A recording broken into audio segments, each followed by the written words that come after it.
One time on a mission trip to Canada, everyone in our youth group had their passports stolen. What's going on, everybody? Welcome to Youth Group Chronicles. Joining me in the studio today, I have Dustin Huh and Pastor Chad Spencer. Yeah. So let's kick this off with some email submissions. If you're listening to this, the thing that keeps this show alive and kicking are your stories. Literally. So email us at ygchronicles@gmail.com, and you might just be featured on this show. This is a story from Haley Wilson. Haley said, "It was late in the evening, and we had just gotten back to the church from a convention with about 12 of our teens. My husband, who's a youth pastor, asked everyone to text him any pictures they had taken while we were there so we could put it together for a video of our weekend. After most everyone had been picked up, one of the girls asked if she could be driven home by us because she didn't have a ride, and once we dropped her off, she walked up her driveway, and my husband yelled out the window of the car to this 13-year-old girl, 'Hey, make sure you send me those pics while you're lying in bed tonight.' Meaning pictures from the convention. As he rolled up the window, I looked him dead in the eyes and said, do you realize what you just said?" Oh, no. And then a police car shows up at his house later that night. Okay, my daughter is 5 months old. She's going to be 6 months old in a week. If she was 13... and some random guy... You would have hunted down that youth pastor. Dude.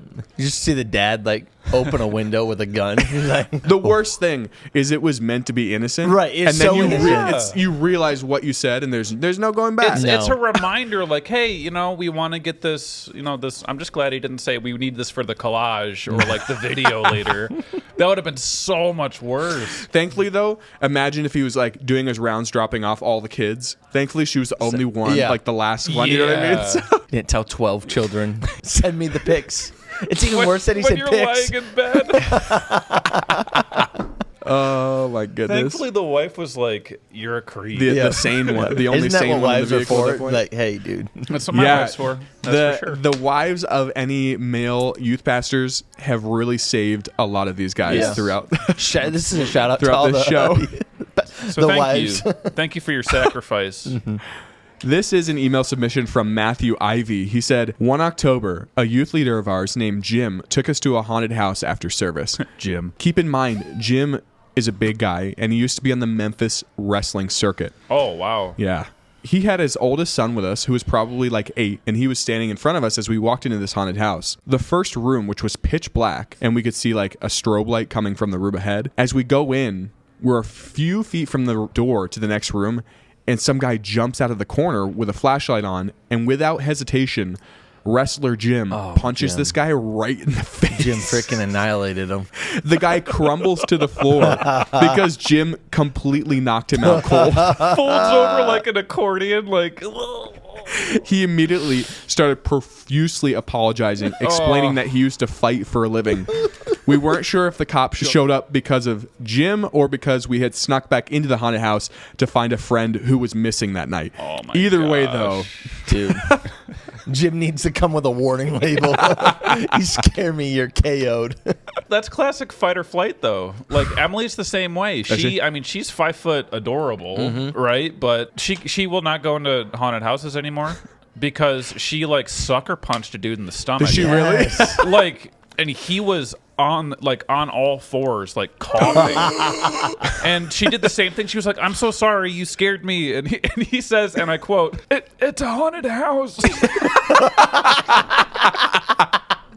Why? So now she just either He's won't no go kidding, in. Genius. Yeah, exactly. So she won't go in, or I won't let her do it. Yeah. So. I don't blame you. You're saving yourself a lawsuit, is what you're saving yourself. Yeah. And the poor workers just trying to do their job.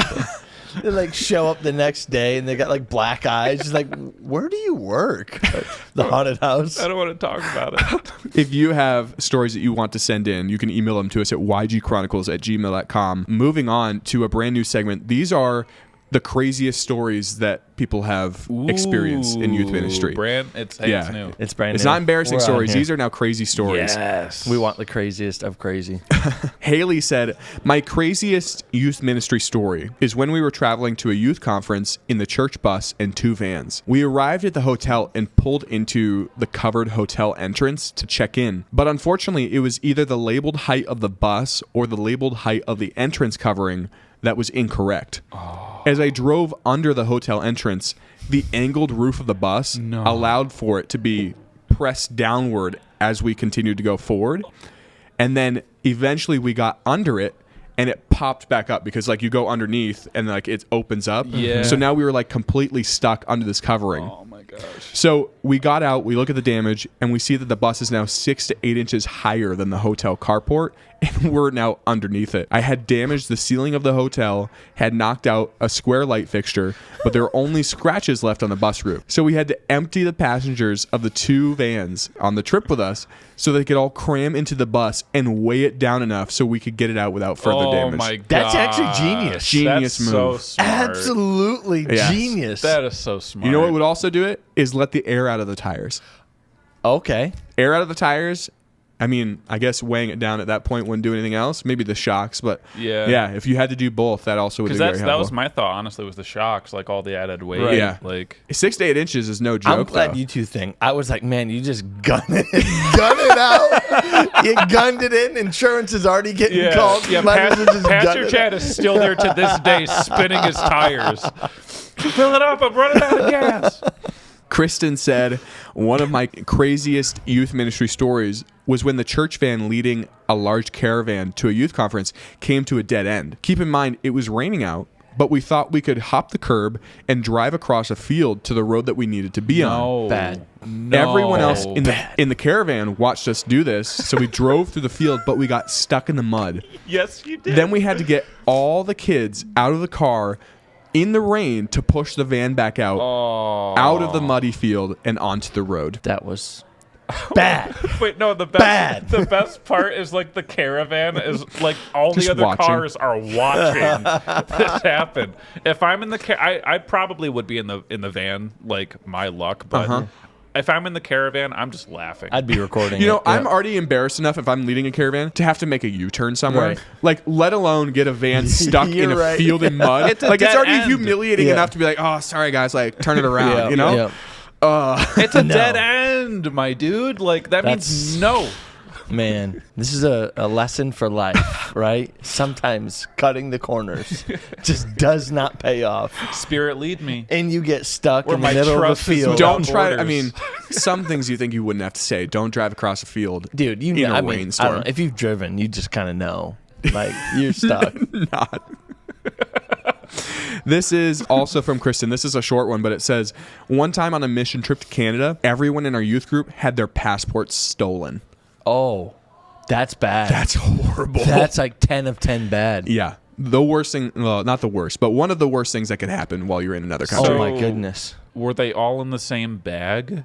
That's a good, I was wondering that too. I bet the youth leader, Was that- like the responsible leader they are, collected all the passports Yep. from the teenagers. You know they As did. you should. I mean, that's honestly, but, Full like, of people that have their bags stolen. but that's not even a bad idea, though. Like, that's a good idea. Yeah. Hey, irresponsible teenagers. So that way you can know, like, when you Yeah. get to the border, Give me whether your it's for your passports. flights. Oh, yeah, that's so exactly. Yeah. And then just a stroke of bad luck. Yeah. Sorry, What- kids. does it say The what backpack country it's got in? snipped off your shoulders in Canada. Oh, yeah. I mean, it could have been worse. Yeah. Could have been Could've worse. been That was a really bad Canadian.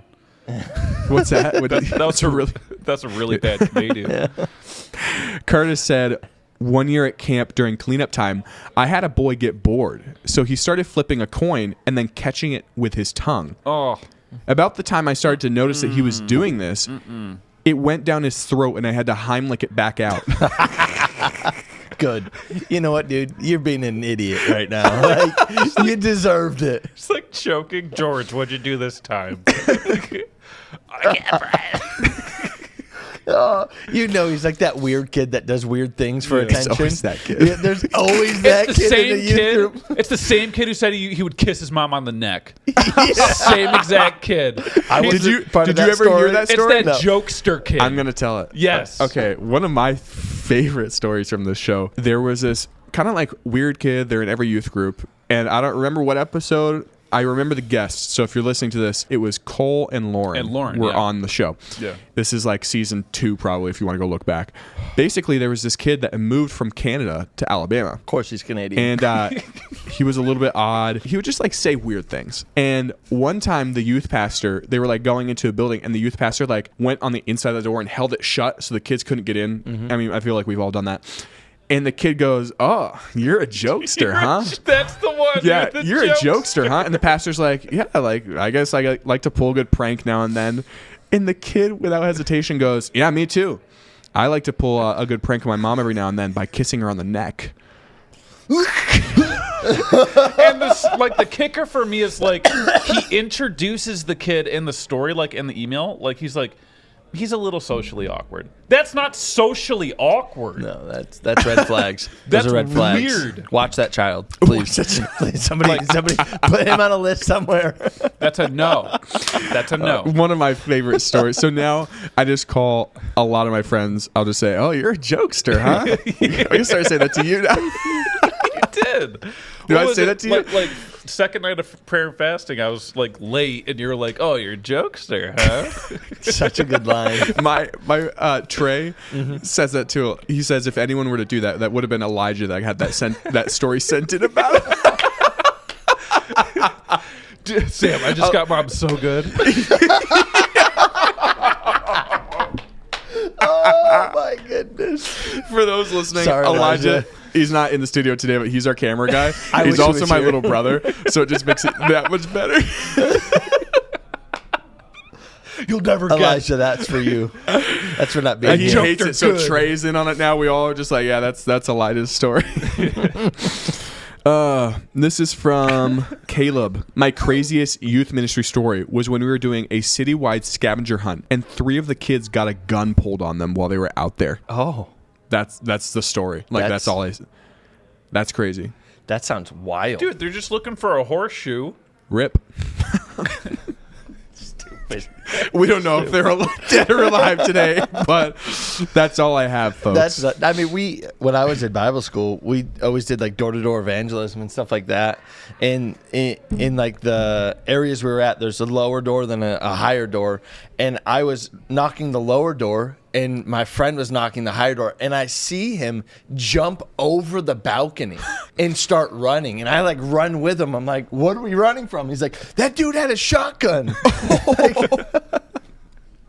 Yo, I'm going back to that last story. One thing that we've been doing is like putting together merch. Mm-hmm. And right now there's like make that we're going to put together, "You're a jokester, huh?" We're putting that on a t-shirt. That needs to be on a t-shirt. That 1,000% needs to be on a t-shirt. I'm gonna need that in like a baseball sleeve length, like a 3/4 sleeve. Yes, that would be so dope. We are putting that on a t-shirt. There's a couple. We're in the works. I mean, it might already be on our store. You can go to ygcpodcast.com to check out the store. We're gonna add. I mean, it's been a while since we've added some merch to the store. However, we will add more, and one of them is going to be "Google is so free." Yes, which is something Isaiah says. Anytime someone does something stupid, we're going to have one that says "Save the goldfish," because there's always stories about freaking goldfish. 1,000% save the goldfish. And now we're adding "You're a jokester," huh? Or "You're a trickster." It's either trickster or jokester. I like jokester. I like jokester. Oh, you're a jokester, huh? Hashtag. That sounds way better. Oh, you're a jokester. So go check that out. I like to pull the occasional prank every now and again. All right, this is from Joseph. Joseph said, "My craziest youth ministry story was when me and my ministry partner got in line to buy candy, Dr. Pepper, cookies, tap lights, rope, and a size 0 girl shorts. The cashier looked worried, and us walking back to our solid white church van with no windows did not help." Dang. Solid white church van, no windows. Was there at least a logo? I don't know. That might make it worse. I don't know.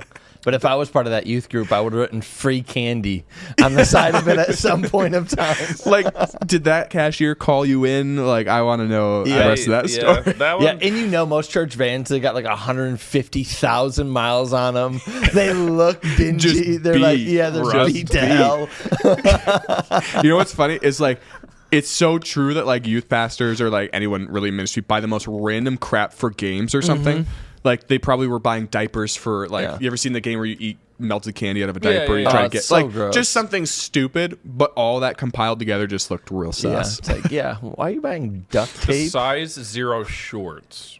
I have a lot of questions. Yeah. I That's really do. very- We want to know what weird. game it was. Please send it in. Yes. A lot of information conveniently left out of that story. You know, they'll probably write in and let us know. Joseph, that's on to you. Let us know what was going on. What was the game, dude? What was the game? Was it a game? That's a question too. Or was it just like a Tuesday night stop at the grocery store? I like to wear size 0 girl shorts when I go to bed. Nair for short shorts. Ethan said, my craziest youth ministry story was when we were having our back to school bash, which is a car bash. And I made a deal with our students that if they brought a certain number of students, I would run at a car door and try to rip it off. Long story short, car door 1, Ethan 0. I ended up tearing my rotator cuff. Like he tried to run through the door and rip it off by running through it. What an idiot. idiot. My goodness. I give you respect for following through on your word. Yes. Yeah, kudos. Because like there's been a number of times when I've had like different youth pastors say like, hey, we're going to do this if we get this many teams, and they just chicken out at the last minute. Yes. You know what it reminds me of? You ever seen Tommy Boy? Yeah. Again, don't watch that with your youth group. Just it's putting that so out good. there. Very funny movie.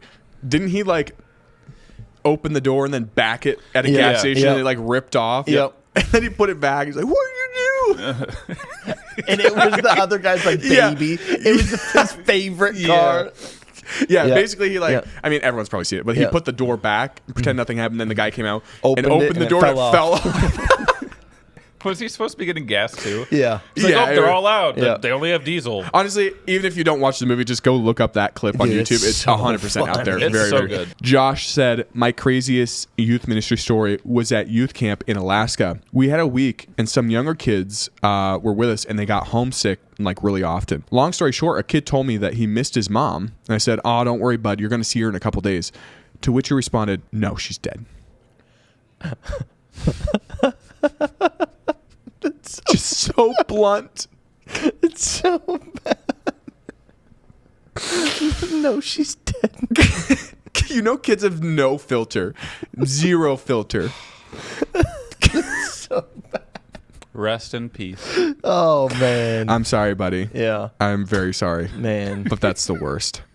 Yeah. Don't worry. That poor youth pastor. And he- How awkward is I that? know. Like, what do you say to that? Oh. Besides, like, oh. Such good intentions. Oh, yeah. I'm Yeah, that's also- actually the worst. I'm still like, sorry. You have to, like, that's happened a couple times on the show. People have said that. Oh, like for the best sure. intention, you're just like, oh, you're gonna go home soon and see him. And it's like, no.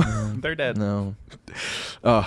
You guys don't get paid enough, youth pastors. I'll just say that right now. I agree. You don't get paid what? enough. Pastors in general. Yes, all the above. The I umbrella would say for all of you. pastors in general. This is from Micah. Micah said, here's one of my craziest youth ministry stories. One night we had an all boys lock-in. One of the things that we always did at these boys lock-ins was have a full-scale hide and seek in the church. I would always make sure that we locked the doors of the rooms that the kids weren't allowed in, and we would go over what's off limits before playing. Smart.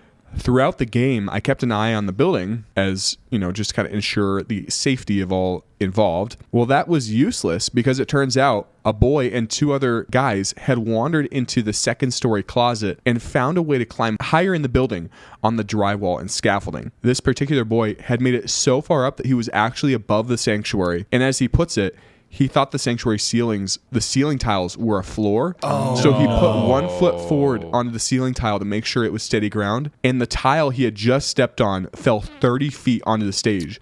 So he crawled back down and he came to me. He said he had been moments away from dropping nearly 30 feet to the church drum set. I truly think God saved that kid that night because there's no way he would have God lived through saved that. everybody in that moment. Yeah. Could Yikes. you imagine that? No.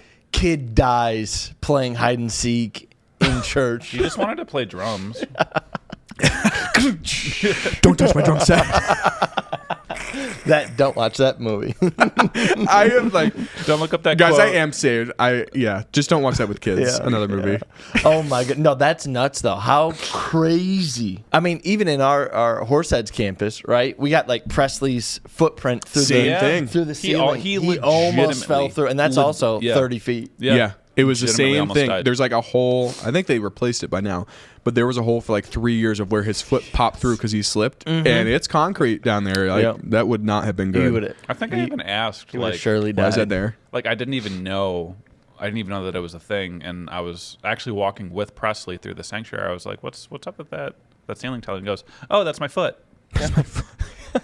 What? But kudos to that, youth pastor. Like, at least it was an all guys trip, right? I don't think my youth pastors were like that in tune with things. Yeah. And like it was always like guys and girls, and they'd be like, "Yeah, let's play hide and seek," and it never turned out. Someone's well. So, making out in a closet. Yeah, That's- exactly. Like, so shout out to like him being smart, him or her being smart. We'll do one more story here. This is from Chance. My craziest youth ministry story is when Craziest. my boys discovered that if you put a ball of aluminum foil into 405 cleaning solution and shake it up, it will explode. I kept hearing small pops during Bible studies and outside in the parking lot afterwards. And even I talked to them and their parents about it. One night I heard what sounded like a gunshot, and I ran outside to see a covered 5-gallon bucket with 2 empty bottles of 405 and an empty tube of aluminum foil.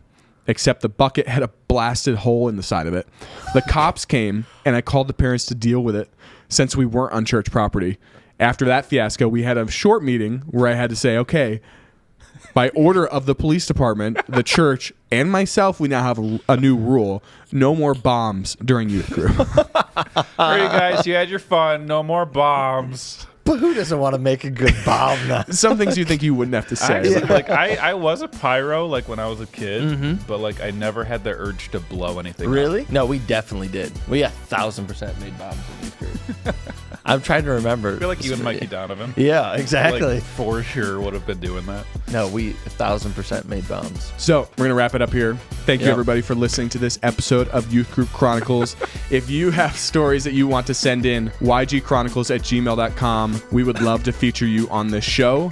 And until next time, guys, thanks for being here. Check us out on YouTube, on TikTok, on Instagram, at YG Chronicles. You can see all the content there. And until next week, guys, thanks a bunch. Yeah. See ya. Have a good one.